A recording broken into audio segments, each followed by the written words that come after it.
Thank you, and thank you for coming, and I want to thank Derek and Bodell for having this program. Whether you all know it or not, they have put this church on the front line of the battle between Christ and Satan. Because the battle between Christ and Satan is a battle for your mind. And this weekend we are going to talk about strategies you can employ to effectively win that battle for your mind, to bring healing for your mind. Tonight we're going to talk about design for the mind, what happened when sin entered that damaged our mind, God's plan to heal and restore. Tomorrow morning, our first talk is going to be the law of love and liberty and how this law applies to our life here and now, our relationships, the principle that actually governs the life in our life and the life in this universe. What happens when violations occur? The second talk in the morning is going to be Fix for Failing Families, with specific recommendations and suggestions and steps that you can take to help with your family to bring healing to family problems. The third program in the morning is going to be Demolishing Satan's Strongholds, and we're going to talk about Satan's strategies to damage your mind, specific things that he is doing and trying to do in your mind that is damaging, and how you can defeat those strategies. Tomorrow afternoon, if you are interested in neurobiology and how your thinking and thoughts actually change the neural circuitry of your brain, we're going to talk about the brain, the mind, and the body and the relationship amongst those three, and we're going to explore the disorder depression and how those three affect how your brain, body, or mind can result in depression if there is a problem in either one. And then our last talk tomorrow is going to be on the 7 myths of forgiveness. The 7 myths that people hold to that impair their ability to forgive, and inability to forgive results in significant damage to the mind. And then we'll have question and answers, and I will be taking questions probably not to the services tomorrow morning, but tonight we can take some questions at the end if you like, and tomorrow afternoon we can take questions as well. This picture, as you notice in this picture, Jesus has his hands on the head of one of his disciples. And when I look at that picture, in my imagination, I imagine Jesus working in our minds to heal, to restore, to rewrite his character in our minds. And I want you this weekend to make this picture your visual image. That as we're working together, I want you to open your minds to the Holy Spirit and imagine that Jesus has his hands on your minds, healing you this weekend. Revelation 7:1-3 says, "After this I saw 4 angels standing at the 4 corners of the earth, holding back the 4 winds of the earth to prevent any wind from blowing on the land or on the sea or on any tree. Then I saw another angel coming up from the east, having the seal of the living God. He called out in a loud voice to the 4 angels who had been given power to harm the land and the sea, 'Do not harm the land or the sea or the trees until we put the seal on the forehead of the servants of our God.'" The forehead is where we do our thinking, where we do our reasoning. God, at this very special time in history, this late stage in planet Earth, God is wanting to heal our minds, and he's sending the message to his agencies, hold, hold, hold, until my servants' minds are healed, until they're settled into the truth about me, until they're regenerated and recreated to be like me in character. And right now, tonight, I believe this meeting is part of the process of God bringing people ready to meet him when he comes. What we're going to do tonight is an overview of God's original design for the mind, how sin damaged the mind, the difference between a converted mind and an unconverted mind, where self-esteem, self-worth, self-confidence come from, and how we can affect them by our decisions. Then we're going to look at specific problems happening in our mind and 7 changes you can implement to balance your mind. When God designed our mind, God is a God of order. He doesn't create things in chaos. And likewise with our minds, he created our minds with certain faculties to work in a certain order, in a certain organizational relationship. If you went and got a software system from Microsoft, you would expect that to have been intricately designed. So likewise, when God made us, he made our minds with a design. And the highest faculties we have in our mind are the faculties which separate us from the animals. And many Christians call these faculties our spiritual nature. When I use the term spiritual nature, I'm not talking about some ethereal, mystical, or vaporous entity that enters and leaves the body, as some Christians refer. I'm actually talking about those abilities, those qualities, those capabilities that God created us with that separate us from the animals. And the highest of these is our ability to reason, to weigh evidences, to draw conclusions. This is a picture of my cat, Scamper. Now, Scamper has a problem. You see, every morning when I get ready for work, I will dress with slacks like this or get ready for church on the weekend, and I will come out, and you can tell from this picture that he's a furball. And as he approaches me, he always wants to rub on my legs. And I will try to reason with him, Scamper, please, buddy, will you give me a break today? Don't come rub on my legs, because, if he rubs on my legs and I've got all this cat hair on me, Scamper can't reason. No matter how nice I talk to him, he can never figure out that this is a nuisance, and I prefer he not do this. You and I have the capacity for reason, capacity for weighing evidences, drawing conclusions, thinking things through. This is the highest faculty God has given us. In the Bible, in Isaiah 1:18, it says, "Come, let us reason together. Though your sins are as scarlet, they'll be white like snow. Though they're red like crimson, they'll be made like wool."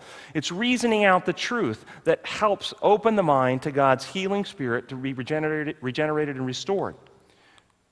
In Romans, Paul says in Romans 14:5 that every person should be fully persuaded in their own mind. How can we be persuaded in our own mind if we don't reason, if we don't think? Reason is the highest faculty God has given us in our mind, and is one of the governing faculties in our mind. But God knew that reason alone wasn't enough. We are finite. We are not infinite. There's always information beyond our current knowledge. And reason alone isn't sufficient for our discernment and our discrimination. So He made another faculty, always working jointly, always hand in hand, always part of our discernment and decision making. And that other faculty is our conscience. Now, when I say conscience, or when we talk about a conscience, some people refer to this as our spiritual eye. That part of the mind which is sensitive to the movements of the Spirit of God.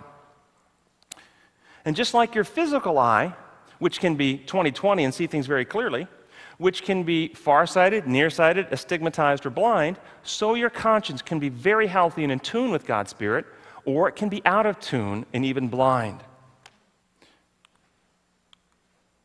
Jesus said in Matthew 6:22 and 23, "The eye is the lamp of the body. If your eyes are good, your whole body will be full of light, but if your eyes are bad, your whole body will be full of darkness. If then the light within you is darkness, how great is that darkness?" He's primarily talking about the conscience here. Certainly has an application to the physical eyes, but his primary concern with Christ is healing the heart, healing the mind, and the conscience is the faculty of our mind that is sensitive to the movements of the Spirit of God.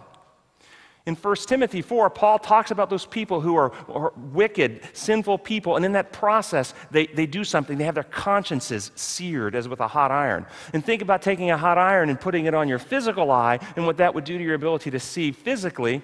A hot iron, sinful living, sears our conscience, which impairs our ability to see where God is leading.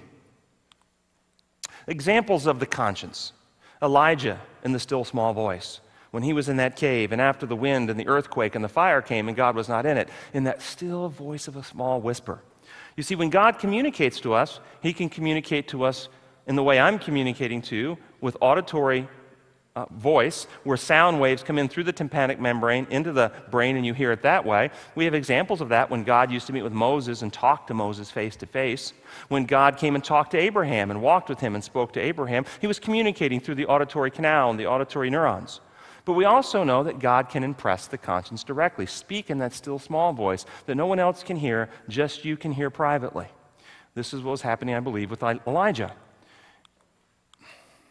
And how many of you have had that experience in your personal meditation, your personal quiet time with God, where you've experienced God speaking to you and no one else would hear that? That was God talking to you through the faculty of your conscience. And then the Holy Spirit, which convicts the world of guilt or sin, as Jesus talked about, works through the conscience to bring that conviction. So what happens if somebody has reason in their mind? The reason is working, but they don't have a conscience. No conscience is working. Remember, always to work together jointly. But we have a mind that has reasoning abilities, but they don't have a conscience. What would be the problem with that? Well, the problem would be these people end up being your recidivist criminals. These are the sociopaths. These are people who can plan, plot, and organize and take advantage of others, but they have no moral compass, no conviction of wrong. They don't experience guilt. And so reason without conscience can lead to very, very destructive pathways and habits. But what about conscience without reason? You have a mind, somebody's mind, they have a conscience, but they aren't using their reasoning powers. Their reasoning powers, they've got turned off. They've sidelined reason. What would be the danger of somebody being conscientious without reason? Well, they could end up with the Branch Davidians burning to death in Waco. They could end up in Jonestown, Jim Jones, if anybody remembers that, and some of the young people from history, in Guyana, where they all drank the cyanide, or trying to ride the Hale-Bopp comet, which is more recent, where they all drank cyanide. You could end up strapping bombs on yourself and going into cafes and blowing yourself up in the name of your God, or you could fly planes into buildings. I mean, if you think about these people, all of them I just described, aren't they very conscientious about their beliefs? But are they reasonable? Are they reasonable? Conscience without reason is dangerous. Let me tell you about Carlos. Carlos was a retired history professor from a very conservative religious background. He was a Christian, and he belonged to a religious organization which believed in doing many healthy things, living a healthy lifestyle, exercise. He was a vegetarian. But one of his beliefs, he and his wife believed very firmly that taking medications was sinful. And not only was taking medications sinful, taking psychiatric medications were the most sinful, the medications that can affect your mind. Unfortunately, after he retired, he developed a depression. And the depression progressed to a severe depression, what we call a psychotic depression, where he lost touch with reality. He became disorganized. He couldn't focus anymore. He and his wife recognized something was wrong, but what should they do? They don't believe in medication. And so they searched the country until they found a sanitarium in which they had physicians who also believed that medications were sinful. And so they went to this company, this organization, and they treated him with hydrotherapy, massage, herbal treatments, and prayer. He continued to regress. He continued to get worse until he was crawling around on the floor, incoherent, smearing feces on the wall. He stopped eating because he was too disorganized to eat. His weight dropped to critical levels. He got down to 85 pounds at 5'10", 5'11". At that point, the doctors at the sanitarium put a tube right into the abdominal wall, into the stomach, called a G-tube, and they began to feed him liquid concoctions to keep his physical body going while he was no longer eating because he was too disorganized to eat. They continued this treatment for 8 months. And after 8 months with no improvement, they brought him to my office. I'm still trying to figure out why. And I assessed him, and he had a psychotic depression. And I spent a great deal of time with he and his wife, educating them on the science of depression, which you guys will learn a lot about tomorrow afternoon. About the genetic changes that occur in your brain when somebody is depressed, about the protein alterations that occur in the brain when somebody is depressed. I educated them on how the medicines work and the psychopharmacology behind it. I went through the history of depression in the 19th century when people tried herbal treatments and natural remedies and how they failed to improve this particular disorder. But they told me, after a lengthy time of pleading with these people, they told me, in their mind, it would be better for him to die than to take medication. You see, these are people that are conscientious, but they're not reasonable. So they went back to the sanitarium where they continued the same treatment without any improvement for another 3 months. At which time the son, who lived outside the country, found out what was going on finally, flew into the country, took dad away from mom to Chicago, where he had a psychiatrist put him on medication. The father responded almost immediately, and within about 6 to 8 weeks, he was back to himself and actually started teaching part-time at a university in the summer. Conscientiousness without reason results in unhealthy decision-making, just like reason without conscience. These two faculties together form our judgment. So the rest of our weekend together, if you hear me saying, in your judgment, you know I'm talking about your reason and conscience. If I say, in reason and conscience, you know I'm talking about your judgment. These two faculties together form our judgment, and they're always to be working together, and the healthier your reason and the healthier your conscience, the healthier your discrimination, the healthier your discernment, and the healthier your judgment. One other faculty that completes our spiritual nature, and that faculty is an inherent drive or desire to worship. Everyone worships something. It might not be God. It might be money. It might be the Florida Gators. It might be the American Idol. It might be the scientific method, power. Everyone worships something. It is a looking outside of yourself for a frame of orientation that gives life direction, meaning, and purpose. Carl Jasper said, that which you hold to, upon which you stake your existence, that is truly your God. Richard Creel, in his book, said, a person's deity is that which actually dominates that person's life, giving it unity, direction, and inspiration, whether the person realizes it or not. The question is not whether we worship, rather the question is, what are we worshiping? Why does God say, thou shalt have no other gods before me? Some people allege God says, thou shalt have no other gods before me because he's sovereign, because he's powerful, because he's creator, and it's his right to command our worship. Now, it is true that he's sovereign, he's powerful, he's creator. All those things are true, but that's not why he says worship me. The reason he says worship me is because of the law of worship. By beholding, we become changed. We actually become like that which we admire, that which we esteem, that which we value. In psychiatry, this is called modeling. We assimilate into our own character whatever it is we look up to, value, esteem, and worship. This is known as the law of worship. This is a picture of Heket. Heket is the ancient frog god of Egypt.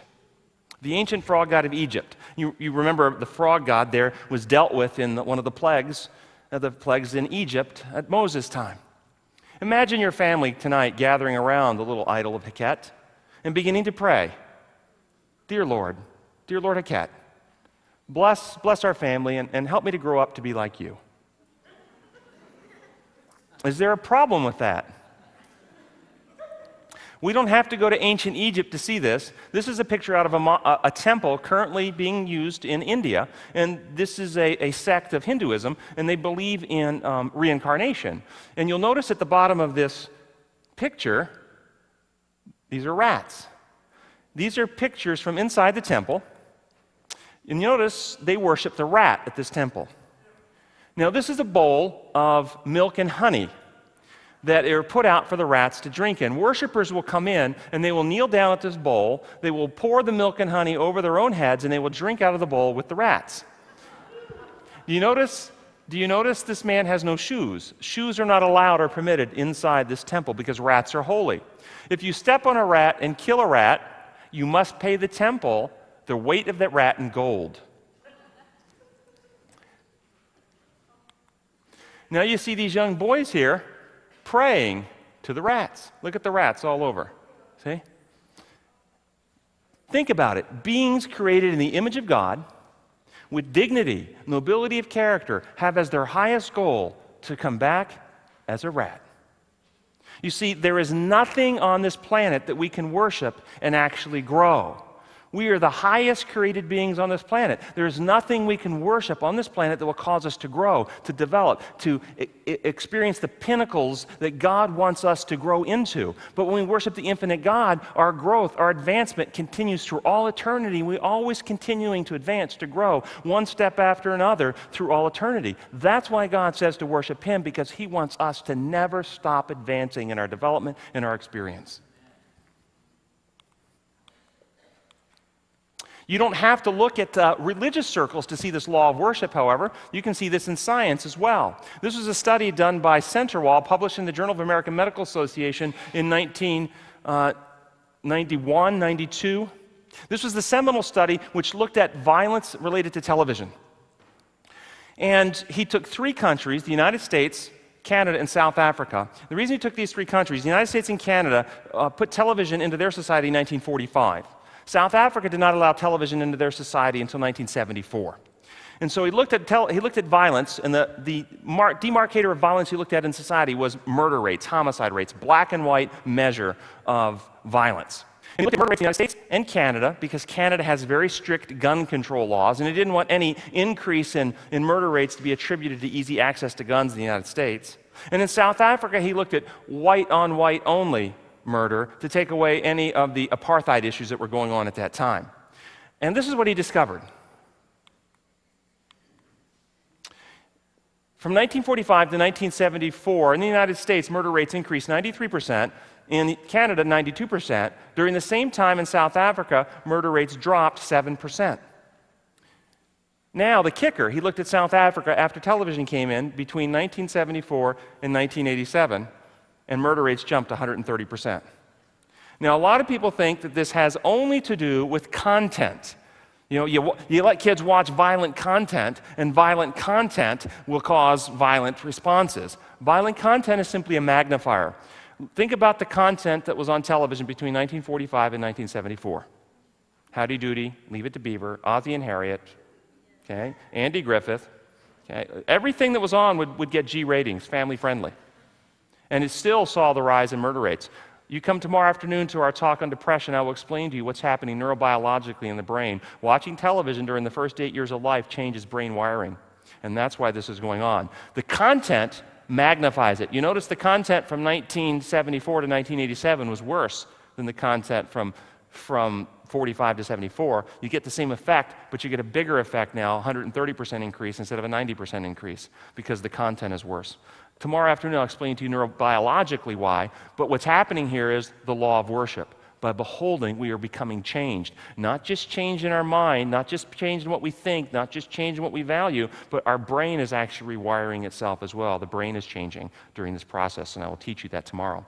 Thus, the song that you sang tonight in Philippians 4:8, the whole point of that song, but the point of the passage by Paul, it's based on the law of worship. Focus on all those good things. Think about all those good things. Assimilate all those good things, and your character, your mind will change and transform. It's part of the law of worship.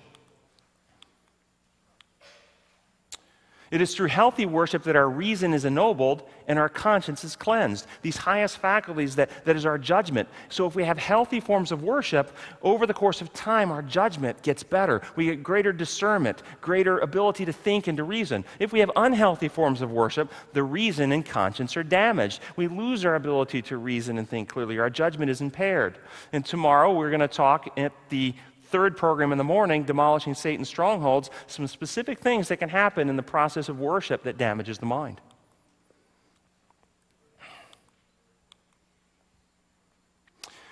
Not all worship is equally healthy. I was at a conference in Harvard University in Boston a few years back called Spirituality in Medicine. And at this conference, they had people from all different religious backgrounds. And on the platform, the various speakers, they had a Catholic speaker, they had a Protestant minister, they had a Jewish rabbi, they had an imam from Islam, they had a Church of Scientology, they had Christian Science. They had all these different people taking turns speaking about their spirituality and how it impacts their parishioners and so forth. There's about 1,300 members in attendance at this conference, and about a third of the way, two-thirds of the way through the conference, a lady gets up to the microphone and says, "I want you all to know that I am here representing the Wiccans, the white witchcraft, those of us who practice white witchcraft. We base our religious faith on the ancient pagan religions of Europe, of ancient Europe."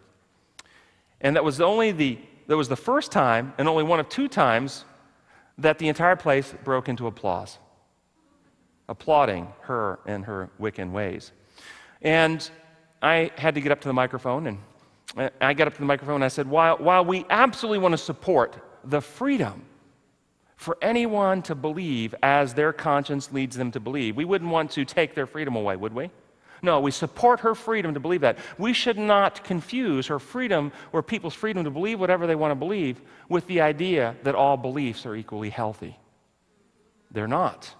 See, people are free to believe that smoking helps their breathing. I actually have patients, I have patients that will tell me that their cigarette smoke helps them breathe better. They're free to believe that, aren't they? But that belief is not as healthy as believing cigarettes damage the lungs.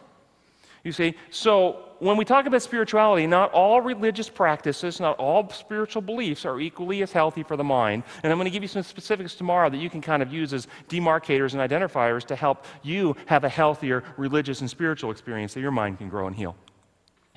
So these are the faculties of our mind. Now, once reason and conscience, once your good judgment has evaluated facts, evidences, circumstances, and come to a conclusion, the next faculty of your mind is to go into action. And that faculty is your will. This is the part of your mind that chooses. Some will call this the executor, the CEO, the governor of your mind, but it's the faculty that actually chooses. When you say, "I choose to do this," you're talking about your will, exercising your will.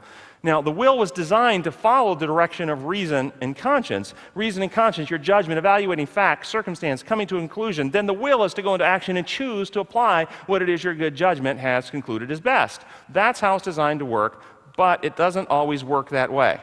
Consider a smoker. Smoker can reason through all the reasons why smoking is no good. Heart disease, lung disease, waste money, smells bad, bad for the kids. Their conscience can convict them of the need to quit. They can even come to the point they tell themselves and their family and their friends, "Man, this is the worst, filthiest habit. I wish I'd have never started this thing." But if they never actually engage their will and choose, to set the cigarettes down. They keep smoking. You see, our judgment can conclude a course of action as best, but our will can still choose to do something else. And you will learn this weekend that when that happens, our minds, our characters get damaged. Whenever we choose to go against our good judgment, our minds, our characters get damaged. And you're going to discover why we choose to do that this weekend as well. The next faculty of the mind is simply termed our thoughts, and it does include all the mundane things you think, like, don't forget to pick up the kids after school, and I've got to go and get some groceries on my way home. Those types of thoughts are included, but there's special types of thoughts included here. Our beliefs, our values, our morals, and our imagination. Some people stop me and go, Dr. Jennings, I've been to programs where our beliefs and values and morals, they're at the top because they guide us, they give us direction. Shouldn't they be at the top of our structure here? Well, think through with me. Can you, with your reasoning power, reason through your beliefs, and with new facts, with new evidence, can you change your beliefs? Can a person who believes in Buddha have a missionary come teach them about Christ and change that belief? Sure. You can reason through and change your beliefs. How about with your morals and your values? Can you do that as well? Of course. Judgment can modify or change these things. What about with your will? Can you choose to do things that actually go against what you believe is right? Yes, we do it all the time. So you can see these are subordinate to the higher faculties which shape and govern and choose the direction and the course of our life. And then the way God designed our mind, there's only one faculty left. This faculty is always to be part of our experience, always to be part of how our mind is working, but it is never to be the engine that is in charge or directs or leads. It's the caboose, not the director. Anybody know what part? Absolutely right. Some bright people here. Feelings. These are our feelings. That's exactly right. Belief simply, this slide is talking about what we believe changes us psychologically, spiritually, and physically. Absolutely. And I'm going to give you some examples about the power of our beliefs. We're backing up just a little bit and talking about the beliefs and their power. Anybody heard of a placebo and how important beliefs are? Placebos are used sometimes with patients who have pain, and you give somebody a placebo, which is a sugar pill, or an injection of salt water. And if they think it's a pain medicine, sometimes people get relief of their pain. And when that happens, in the past, people would go, see, they're not really having pain, it's all in their head, right? What we've actually discovered now, though, when you give somebody a placebo and they believe they're getting a pain medicine, the brain neurons will release chemicals called endorphins and enkephalins, which are brain-produced opiates, like morphine, produced by the brain itself, which actually results in hitting those pain receptors, reducing the sensation of pain. It's actually a physiologic change happening, so they do get less pain if they believe they're getting a pain medicine. However, if you give them that and they know that it's a placebo, the brain won't release the endorphin and enkephalin, and they get no pain benefit. They actually have to believe it in order to get the benefit. There was a report done actually last month. Some of you may have read about it in the news about hotel workers and weight. Somebody observed that these maids working in these New York hotels climb multiple flights of stairs every day and walk 10 to 15 miles every day on their job, a lot of exercise. They went to the maids and asked them the question, do you exercise? They said, no, we don't exercise. So somebody pointed out to them, they did the study, they pointed out, do you realize you're walking 10 to 15 miles a day and you're climbing all these stairs every day? You're doing a lot of exercise. That's all they did. And the maid started losing weight. Soon as they believed they were exercising, something started changing, and they didn't walk anymore, didn't climb any more stairs, but something changed with a change in belief. There was a study done of women who were pregnant and having intractable nausea during pregnancy, the first trimester of pregnancy. And in this study, the doctor put a tube down into the stomach where he could actually measure the contractions happening in the stomach during the waves of nausea. And then he gave them a medicine he told them would cure their nausea. In fact, he gave them small doses of syrup of ipecac. Syrup of ipecac is a medicine used to induce vomiting. When somebody has taken something they shouldn't have and you want to make them vomit, you give them syrup of ipecac and it makes them vomit. That's the medicine he actually gave them. In every case, the nausea went away and the stomach contractions decreased as measured by the bulb. Lies believed, and we're going to talk about this a little more today and tomorrow. Lies believed have incredible power to change and transform and damage and destroy our lives. I'll give you just a quick example. Those of you who are parents, if somebody came in here, somebody you know, like your own spouse or your parent, comes in here and says to you, lies to you, and tells you one of your children just got killed, would that affect your life? Think of the power, and of course there's no truth in it. Nothing's actually really happened. But if you believe that lie, does it have impact on you? Yes, lies are powerful. We're going to talk exactly how powerful they are in multiple talks this weekend. So our beliefs are critically important as a type of thought. And one of the things I'm going to teach you this weekend is how to police your beliefs to eradicate unhealthy beliefs, lies, distortions. And the most destructive lies that we believe of all are the lies about God himself. This entire process of sin started when lies were told about God. And I'm going to point multiple ones out, and I think some of you may be shocked because I'm going to challenge some of you with some ideas that you're holding true right now. But I will give you evidence, hopefully, because I don't want you to believe anything because I said it. I only want you to believe because you have come to reason, weigh the evidence, come to your own conclusion, and are fully persuaded in your own minds. Then it's okay to form the belief. But don't believe because I say so. I'm just here sharing information for you to think about. Okay, the imagination. What about the imagination? Another type of thoughts.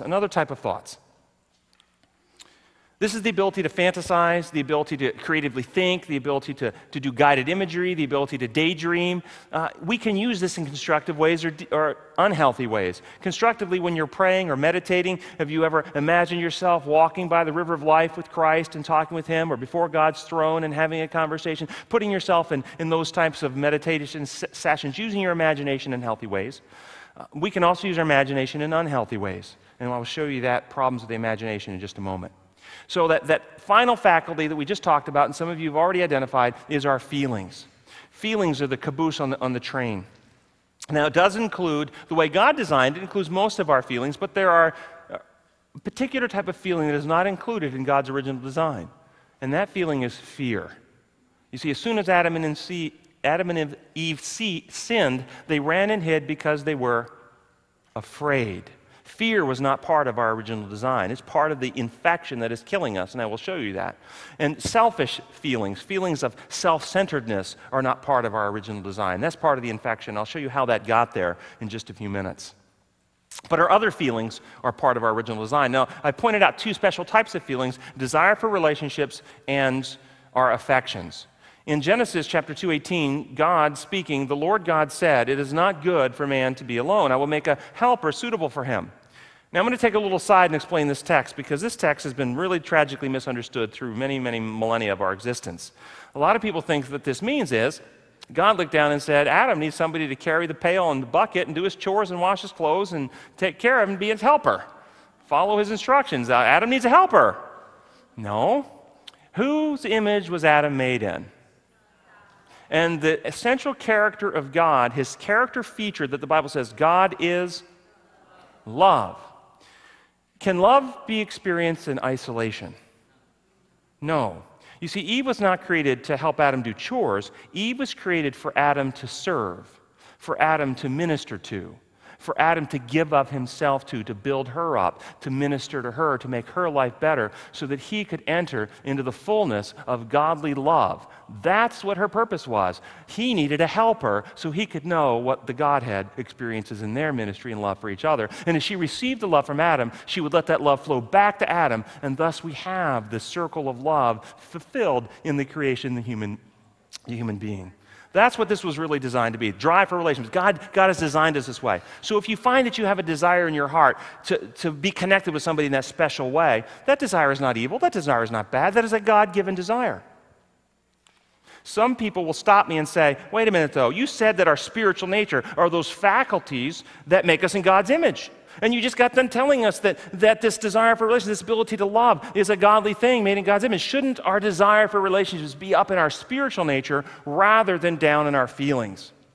Well, Paul says in Romans 1:20, "For since the creation of the world, God's invisible qualities, his eternal power, his divine nature," what's God's nature? Love.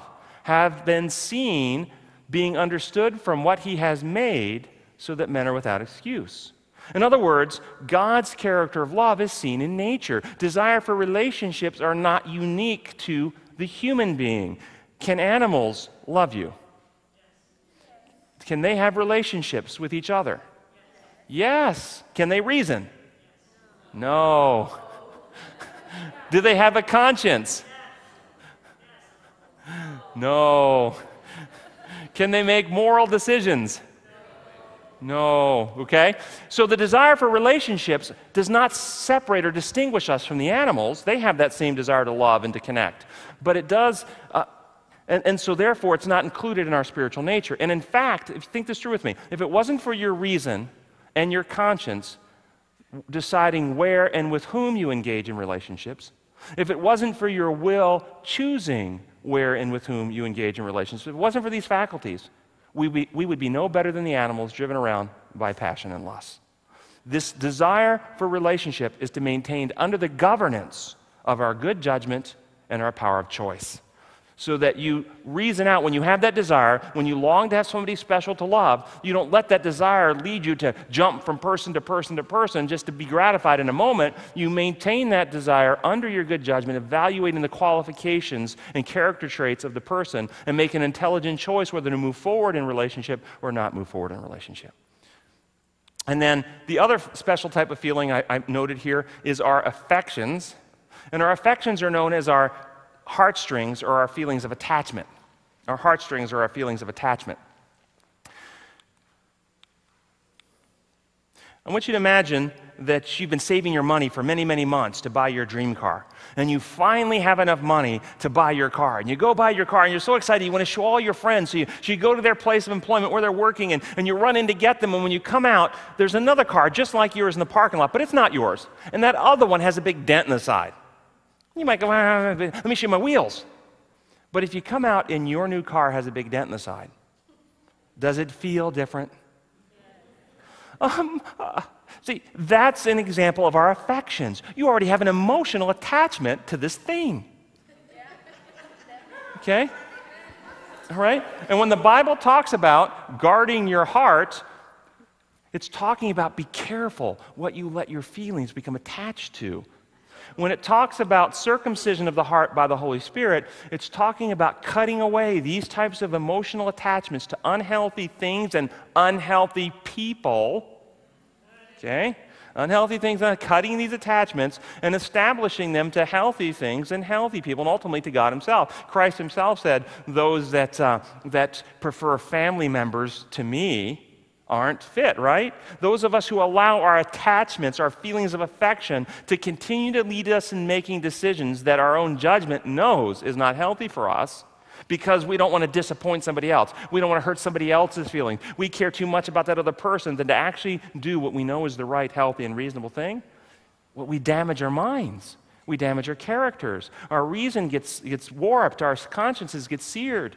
And so we have to cut those emotional ties to unhealthy things and unhealthy people. And so the way God designed the mind for him to be the source of light, for him to be the source of truth, for him to be the source of our focus, for us to be looking outward to him, to ever be growing, advancing, and developing in godly ways as our reason is enlightened, our conscience is cleared, forming healthy opinions, judgments, conclusions about things, healthy beliefs that our will is choosing in the formation of beliefs, values, and the right use of our imagination, the engagement in healthy relationships and attachments. God designed it to work this way. Do you ever notice it doesn't always work this way? What happened? What went wrong? What was the problem? What happened when Adam sinned? And I want to walk you through, this is where those lies believed come in. I want you to imagine everyone in this room who is married is in a healthy, loving, nurturing, Christ-like marriage. And I want you to imagine that somebody close to you, your own son or daughter, your own brother or sister, even one of your parents, somebody close to you that you trust comes to you and tells you a lie. Of course, you don't know it's a lie. They tell you a lie that your spouse is having an affair. And they bring digitally enhanced photographs that they've made on their own computer of your spouse with another person. And they tell you this lie that your spouse is cheating, even though they're not. And they tell you with tears, they tell you with a convincing demeanor, if you believe the lie that your spouse is having an affair, does something inside of you change? Do you still trust your spouse if you believe the lie? And this is the first step in the process of what damaged our mind. Lies believed break the circle of love and trust. Lies believed break the circle of love and trust. Do you see that? You believe a lie, love and trust is broken.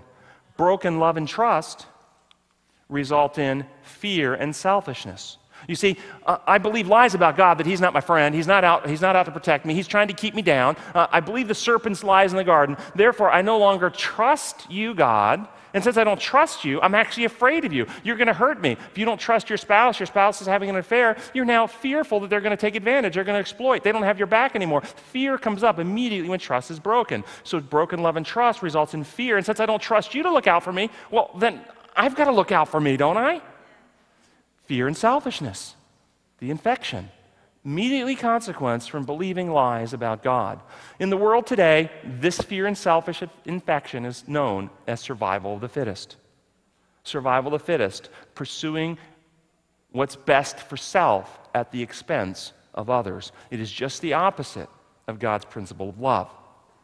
So lies believed result in broken love and trust. Broken love and trust result in fear and selfishness. Fear and selfishness result in destructive acts, what we call sins, the bad behaviors. Do you notice that the bad acts are the third step down in the process? You see, the bad acts aren't the primary problem. The bad acts are the symptoms of the heart-mind problem. And the bad acts result in damage to mind, character, body. This is a terminal condition. The wages of sin is death. Sin, when it is full grown, brings forth death. James chapter 1, verse 15. The falling dominoes of destruction, lies believed, break the circle of love and trust, resulting in fear and selfishness, which leads to bad acts which damage our mind, character, and body, and we ultimately die. Save divine intervention. This is the mind infected with selfishness. All the faculties are warped. All the faculties of mind are bent towards self-seeking. The Bible tells us that this is our inheritance. David says in Psalms 51, he says, "Surely I was sinful at birth, sinful from the time my mother conceived me." We are born and conceived with self-centeredness. Have you ever noticed that when babies come into the world, they are not interested in making sure everyone else is rested and fed? Are they? But they are interested in themselves. Now, that's the wiring we have. We are born wired to look self-centered. The psychiatrists recognize this, and they call it egocentrism. Ego, the self, centrism, centered, self-centered. This is how we are born and wired.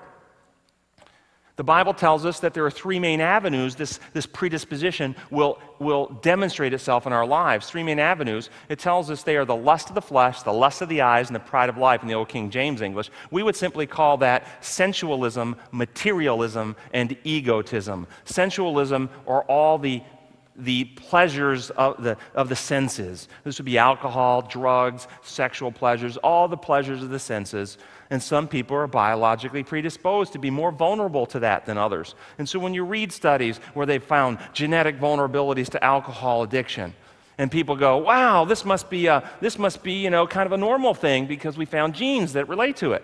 This is not a revelation. The Bible told us this years ago. Did it not? We are biologically born self-centered, and we have three main avenues through which it expresses itself. Some people have bigger struggles with sensual issues than others. Some people have struggles with pride and self-centeredness. Some people have struggles with materialism, getting greed, and so forth. And Paul says in Romans 8:5, those who live according to the sinful nature, notice this, have their minds set on what that nature desires. But those who live accordance with the Spirit have their minds set on what the Spirit desires. So the unconverted mind, you still have God trying to shine light in, God trying to demonstrate truth, God pouring out His love, God trying to reach that person, but the mind is set back on the self-centered nature, gratifying self, pursuing self, self-exaltation, self-gratification, doing what makes self feel good, protect self, advance self, exalt self. That's the carnal mind. That's the unconverted mind. The converted mind is the person who has come to trust God, and in trust opens the heart to God, And the Holy Spirit comes in and begins ennobling the reason, cleansing the conscience. We have healthy worship as we come to know God better. We direct the will to form healthier beliefs, values, morals, and we begin making choices that are designed to do what the Spirit would do, just like you read tonight, that self-sacrificing, that loving, giving aspect of our lives. The converted mind still has the temptation of the carnal nature. That fear, that selfishness still tempts us. But the converted man combats those temptations with trust and love. Trust in God, choosing to do what's right because we understand it's right, even though it doesn't feel good in the moment to do it. This is the dynamic. This is the converted person. Of course, one day looking forward to the time we don't have those vulnerabilities anymore, and we will never be tempted again with our own feelings. So an imbalanced mind, let's look at what's going on in our minds. Let's look at some specifics. We've already talked about a person when they have unhealthy reason or an unhealthy conscience. We discussed that already, what happens to the mind. We've discussed unhealthy worship, and we explored how the mind and character is transformed with unhealthy worship. We're going to talk now about what happens when we have problems with feelings, what happens when we have problems with beliefs, what happens when we have problems with imagination, and what happens when we have problems with the mind actually out of balance. And we'll look at all those real quick. This is a simplified overview that is very effective to use for people who have problems with feelings governing their life. People who are led by feelings. And you can simply just simplify this down to judgment, power of choice, and feelings. Judgment, power of choice, and feelings. You can remember that. You can carry that with you in your head. We have to reason things out. We have judgment. What's your good judgment? What's it say about this circumstance? What do I feel? Are my feelings pulling me a different direction? And then you have that power of choice. Let's look at some examples. Imagine you're a new mom and you just come home from the hospital with your first baby. And your husband has had to go out on a business trip, so he's not there. You get up early in the morning. You're working around the house. You're fixing up the nursery. Before you know it, the day has slipped by. It's 11:30 at night. You crawl into bed completely exhausted. At 2 o'clock in the morning, your baby begins to cry wet and hungry. Do you feel like getting up out of bed? No. But your good judgment, your reason and conscience, as soon as your aroused kick in and remind you of your responsibilities and your duties, and you literally will yourself up out of bed and you go and change and take care of your baby. Isn't that how it works? And then having done so, you fed and you changed the baby, you go back to sleep. When you get up the next morning, how do you experience yourself? Greater peace, a sense of well-being, sense of confidence. Hey, I'm doing a pretty good job, good mom. Let's flip the thing upside down. Let's put feelings in charge. 2 o'clock in the morning, baby begins to cry wet and hungry. You don't feel like getting up, so you don't.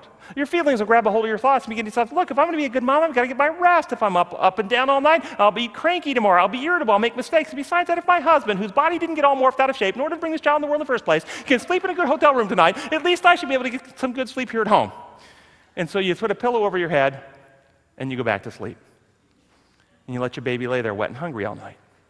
Now when you get up the next morning, how do you experience yourself? Sense of well-being? Self-esteem, up or down? Self-worth, up or down? Self-confidence, up or down? Down. Yeah.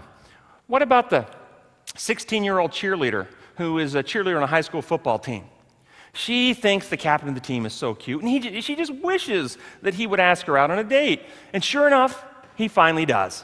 And on their very first date, he tries to violate her virtue. What does her good judgment say? Yes or no? No. But maybe she has feelings in the matter that go something like this. Well, I don't want him to be mad at me. I want him to like me. I want him to ask me out again. And right in the middle is her will. She has to make a choice. Now, if she chooses alone with him to look him in the eye and say no at that moment, while she's telling him no, does that feel good? Or is that awkward and tense? Awkward and tense. But let's say she goes with her good judgment. She tells him no. The next day, the next week, as time goes forward, what happens to her self-esteem, self-worth, and self-confidence? It's up. What happens if instead she lets her feelings take charge and she just lays there and let him have his way? Then what happens to esteem, worth, and confidence? Down. See, I'm going to tell you a secret. Every time in any situation, if you allow your feelings to overrule the conclusion of your judgment and you choose to follow your feelings instead of your judgment, you damage yourself. Self-esteem, self-worth, and self-confidence will fall. And as it falls, we have more insecurity and more fear with ourselves. We don't feel as good about ourselves, so we long for external approval instead. See, when we're insecure, when our self-esteem is low, we want somebody to affirm us. We want somebody to like us. We want somebody to tell us we're okay. That offsets that internal doubt that we have. And so we're more vulnerable to rejection, and we're more likely to go along the next time. It's a spiral down. The only way out of this, you will know the truth, and the truth will set you free. These first two examples, you might say, well, let's think about this. Those two examples are examples of acts of immorality. It's immoral to not care for your child. It's immoral to have premarital sex. What happens if you let feelings overrule your judgment on an issue that's not a moral issue? Will that be okay? Well, the first two I made up. This is a real story. I had a patient come to see me who is a pastor's wife. She and her husband have been in the ministry for 28 years. She had several adult children that were doing well. Most things in her life were successful, no real major stresses, but she had a lifelong history of low self-esteem, insecurity, feelings of worthlessness, and depression. And she didn't know why. And then she told me a story that revealed her problem. She told me she was taking a college class at the local university. And that as the semester progressed, she got her final exam schedule, and her final exams were scheduled for a Thursday morning. Well, immediately when she went to her calendar, and she marked off in her calendar Wednesday night for her final exam preparation. Tuesday of exam week, 2 days before exam, that afternoon, the church organist calls and says, I've had a sudden conflict come up in my schedule. I can't play for midweek worship tomorrow. Will you play for me? She thought in her judgment, no way, I've already blocked that off. I've got to be a good steward. I've been studying all semester. I've got to make good grades. I need to get that final exam score. No, I can't do it. But she told me, but she was flooded with these feelings of fear and insecurity where she said, oh, I didn't want her to be mad at me. I didn't want her to think I didn't care about her. I didn't want people to think that I don't support my husband's ministry. I didn't want people to be afraid that they couldn't call me. And based on all these feelings of fear and insecurity, she changed her plans and went and played the organ at church. Now, is there anything immoral about playing the organ at church? No. What do you think happened? Self-esteem, self-worth, and self-confidence, up or down? It all fell. Why? Because in her judgment, she was supposed to be studying. And see, what is self-esteem? It is your estimation of yourself. How do you estimate or how do you judge yourself? And so when you violate your own judgment, when you make choices that go against your own judgment, you haven't erased your judgment. It's still in there, and it's going like this. I'm ashamed of you. You're a coward. You have no backbone. You're a weakling. You disgust me. Your own judgment inside, you know what I'm talking about. We've all had it. When you violated your own judgment, that little voice back there is simply saying, you're a loser. And the only way to find peace is to begin putting the mind back in balance, where we're choosing to do that which judgment directs. Now, some people have a great difficulty with this. We'll talk some examples tomorrow on our neurobiology talk tomorrow afternoon about what's happening in the physiology of the brain that makes these feelings so strong and how we can help with that.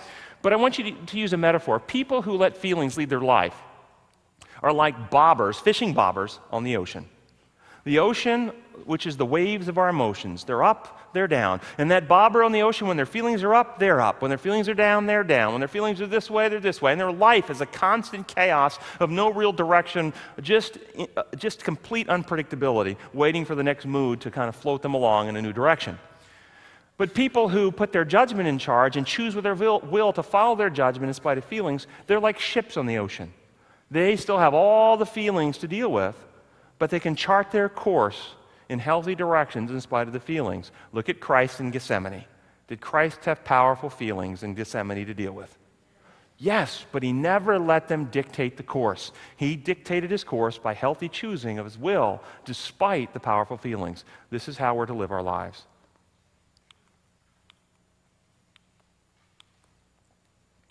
So, where do they originate? Self-esteem, self-worth, and self-confidence? In early life experiences and in the process of how our brain faculties actually function. The perpetual functioning of feelings overruling judgment will lower these. Learning to put the mind in balance, they will automatically rise without you thinking about it. You don't have to go to the mirror and talk nice things to yourself in the mirror. You know, you're really a good-looking guy. You don't have to do that, okay? Self-esteem will automatically rise as the mind is put back in balance. And we definitely can affect them by our decision-making, impacting these experiences that we have. So what about problems with the imagination? Addictions in imagination. I have many patients that have various addictions that come to see me. We'll use the addiction, a simple one, of nicotine addiction, tobacco addiction, which is actually quite a very powerful addiction. A person with, most people with addictions do not have addictions because they have an information deficit. In other words, a person who smokes doesn't smoke because they don't know cigarettes are bad. At least in our society. They're not doing it thinking that somehow this is a health benefit. They've read the warnings, they've seen the studies, they've heard everybody, they know their cancer risk, heart disease risk, stroke risk, all these things are worse when they smoke. It's not an information problem that they have. The problem that they have is their affections, their feelings are tied to this substance. And so what we have to do is we have to help them use their imagination to help them, not hurt them. What do I mean? Well, let's say you've finally convinced somebody with pressure, with weight of evidence, that they say, okay, I'm going to quit, and they lay their cigarettes down.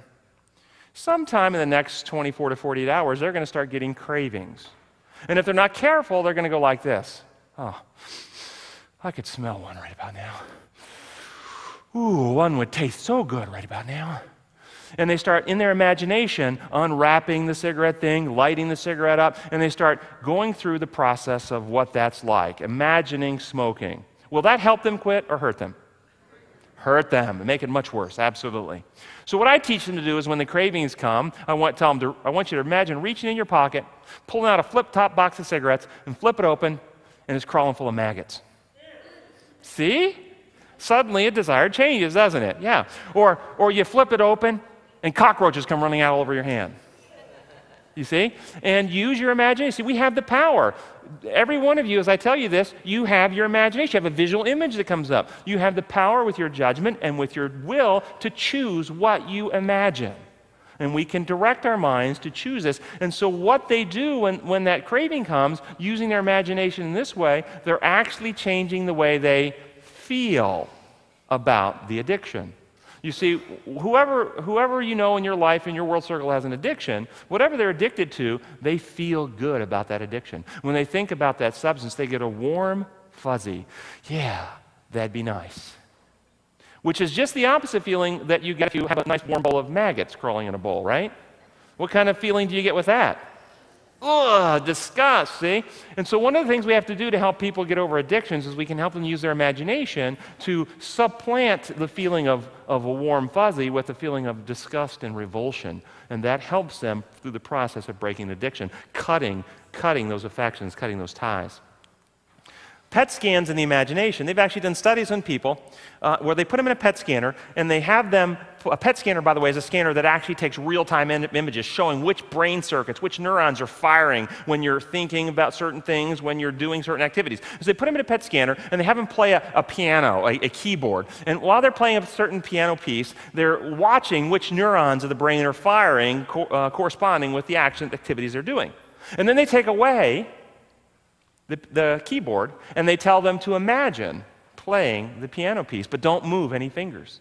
So they lay there not moving any muscles at all, imagining playing the same piece, and the exact same neural circuits fire in the brain. Thus, what Christ said in Matthew chapter 5, you say if you commit murder, you commit sin. I say if you hate your brother in your heart. You say if you commit adultery, you commit sin. I say if you lust after a woman in your heart, you've already committed adultery with her. What he is telling us is if we're doing it in our imagination, we're still firing the same neural circuits. Transformation of heart, transformation of mind, transformation of character is not occurring. And I will teach you tomorrow in the neurophysiology section actually some of the gene expression changes, protein production changes that occur when we think and when we imagine things, and why these circuits don't change, and why we have to bring every thought into captivity to Jesus Christ. As a man thinks in his heart, so is he. Proverbs 23:7. This is absolutely true. If you think it, if you choose it with your heart, it actually has an impact on the wiring of your brain and the development of your character. Problems with beliefs, inappropriate guilt. Now, I have an entire lecture on guilt that we're not going to do this weekend, so I'm not going to do an entire hour-long lecture on guilt tonight. But there are two types of guilt. There's appropriate guilt and there's inappropriate guilt. Inappropriate guilt always occurs. By the way, appropriate guilt occurs when you've done something wrong, and I will mention that in one of our talks tomorrow and deal with the resolution of appropriate guilt tomorrow. But inappropriate guilt occurs always when in some way you're believing a lie. You're believing a falsehood in some way. I had a patient who had a 2-year-old son, And the 2-year-old son got sick, started crying, have a fever, took it to the pediatrician's office in the morning. Pediatrician diagnosed ear infection, middle ear infection, very common with 2-year-olds, gave him an antibiotic and sent him home. The child continued to get worse throughout the day, and by mid-afternoon, the fever had gotten much higher, 105, 106, despite the antibiotics. So the father took the child to an emergency room. Emergency room doc examined the child, said, yep, middle ear infection, those are the right antibiotics, gave some children's Tylenol to help with the fever and sent him home. The child continued to worsen through the night and began to seize, and the father took the child back to the emergency room that same night, but it was too late. They diagnosed meningitis at that time, and the child died that night. This patient came to see me, guilt-ridden. It was my fault. God gave me that child. It was my responsibility. I knew the child was sick. I knew something was wrong. I should have done something. Guilt-ridden. Did the father do anything wrong? No. See, this was inappropriate guilt. And he was believing a lie that he was responsible for the outcome. He wasn't responsible for the outcome. He was responsible for his conduct in parenting. And I think he was very vigilant. How many parents would go 3 times in one day? Most of us got the antibiotics, so at least wait 24 hours, wouldn't we? Yeah. So he did a really good job, but the outcome wasn't very good. And he allowed the feelings of grief to be experienced as guilt. Why? I'll just tell you real quick.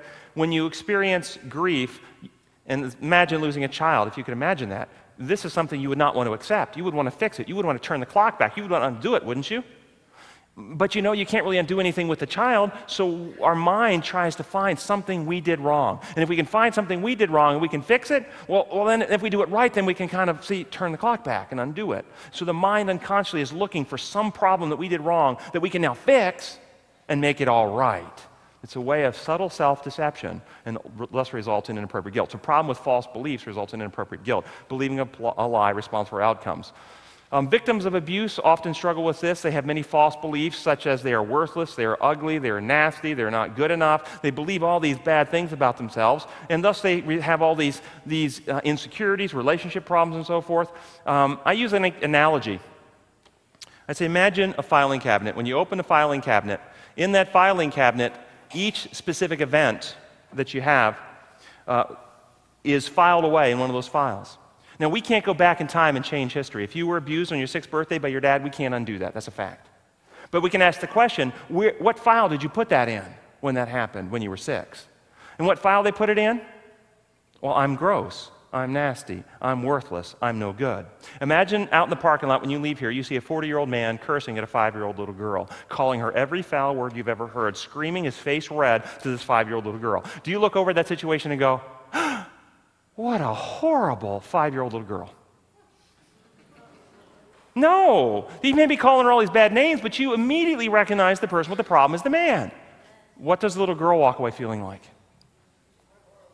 Yes, you see the problem now. She is internalizing this experience, filing it in the wrong place. And thus, children who are abused grow up with many painful experiences filed in their hearts in the wrong place. Okay, because the situation feels gross and ugly, they attach it to the self. And so I use an analogy of the cow pasture. Anybody ever walk in a cow pasture? Anybody? You don't know what cow pastures are? Okay. You know what a cow pie is? Anybody? Okay, yeah. Well, imagine walking in a cow pasture and you slip and fall in a fairly recent cow pie. Would that be a gross experience? A disgusting experience? Sure it would. Does that make you a gross and disgusting person? Oh, so you can have gross and disgusting things happen to you without you becoming a gross and disgusting person? And so kids who are abused don't make that distinction. They're too young. They can't figure that out. And so they grow up with this sense, this filing away of these gross and disgusting experiences that felt gross. Well, because it was gross, it was disgusting, but you never were. You see? And so we have to help them open those files. We have to help them realize what the truth is. You'll know the truth sets you free. And refile the experience where it belongs. I wasn't gross. The experience was. I wasn't the one with the problem. The person who was abusing me was.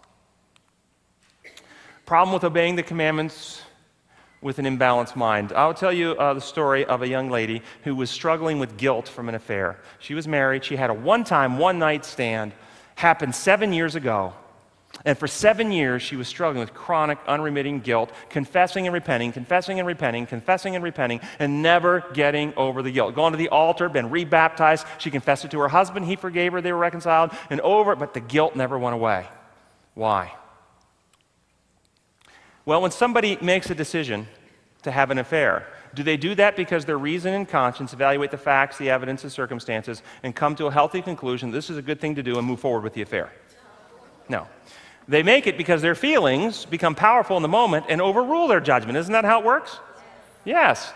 Okay, so the reason this young lady who didn't have any more affairs kept experiencing guilt for the affair is because she never balanced her mind in the right way. She allowed her feelings to continue to overrule, so she'd be in places like she'd be at her office, and a coworker will ask her, "Can I borrow your car?" Her judgment says, "Wait a minute, you just got your license suspended for drunk driving. No, I don't think it's good that you drive my car." But her feelings come up and go, but I don't want you to be mad at me. I don't like conflict. And she would let her borrow the car. Now, where in the Bible is it written, thou shalt not let a coworker borrow your car? It's not. And so she would let this happen, and her mind, her judgment would convict her of this guilt feeling because she's wrong, right? But she doesn't have a specific to identify why she's wrong, and so her mind dredges up the most egregious example of the same type of behavior, which was the affair. And so every time she was allowing her mind to work in this way, she experienced guilt for the affair. And what she needed to do was learn how to balance her mind and begin implementing what her judgment says is appropriate rather than letting feelings overrule her judgment. And we really are almost done. Okay? So the Christian principles: you will know the truth sets you free. James, the first chapter, says no one should say God tempts, because God doesn't tempt anyone. Each one of us are tempted when we're dragged away and enticed by our own evil feelings. Feelings lead to temptation. Truth sets free. And so feelings enter through that genetic vulnerability. God is working on the higher faculties to enlighten our minds with truth.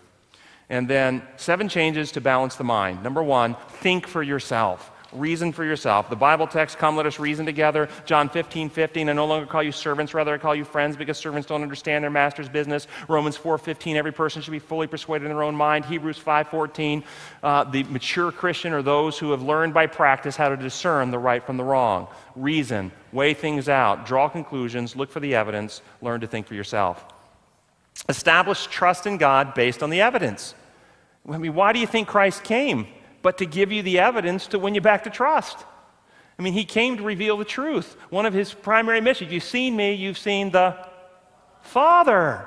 Okay? And we will deal with this a whole lot more this weekend. Form beliefs based on evidence, truth, and fact. These aren't just beliefs in God. These are beliefs in whether the spouse, this person that you're dating, is trustworthy. Form that belief on whether they're trustworthy based on the evidence of their trustworthiness, not on how they make you feel on the date. Okay? Form all your beliefs based on evidence, truth, and facts. Evaluate feelings in light of evidence. So we're not people who want to ignore feelings. We don't want people to say, hey, feelings are at the bottom, so let's just pretend we don't have them. Let's not deal with them. No. Feelings are to be evaluated, elevated to our reason and judgment, and work through, process through, understand where they're coming from and why. But our decision-making is not based on the feeling. It's based on the reasonable course of action on evidence and truth. And then control the imagination. Control the imagination, as we already gave examples of that. Establish healthy religious practices, and we're going to have some fun with that one tomorrow morning. And then choose to do what is right, healthy, and reasonable, because it is right, healthy, and reasonable, not because it feels good in the moment. If you had to go to physical therapy for a broken leg, and you told the physical therapist, I'll be glad to get up there and do those exercises as soon as it doesn't hurt anymore, would you ever walk? No. And emotionally speaking, relationally speaking, many people know the course they need to take, but they won't take it because it requires them to go through some pain in the process. And so they stay in their emotional wheelchair, emotional cripples, never really growing up, never really standing on their own 2 feet, because they won't make the choice to go through that process because there's some pain involved, even though they know they need to. I see it all the time, and I'm sure you can think about people in your own life and your own circle that struggle with this. So choose to do what's right because it is right, healthy, and reasonable.